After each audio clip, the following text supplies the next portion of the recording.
When did you come in contact with the darkest side of humanity? When I was 19, my ex-boyfriend ambushed me in a parking lot in my small hometown as I was unlocking my car. He shocked me twice and told me it was in my best interest to go with him, and out of fear I decided to just comply. The worst part was that it was broad daylight and there were other people in the parking lot. I saw them look at me, but nobody came to help.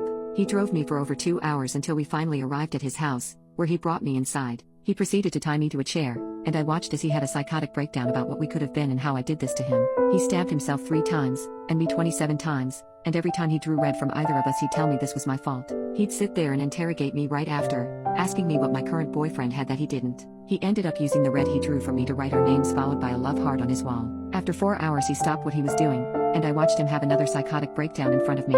He fled his house and left me tied up after it, and I sat there for at least another hour before I started trying to break free. I ended up surviving that day, but sadly I think that's the worst thing that could have happened to me. You see, during those 4 hours I refused to react to anything he did.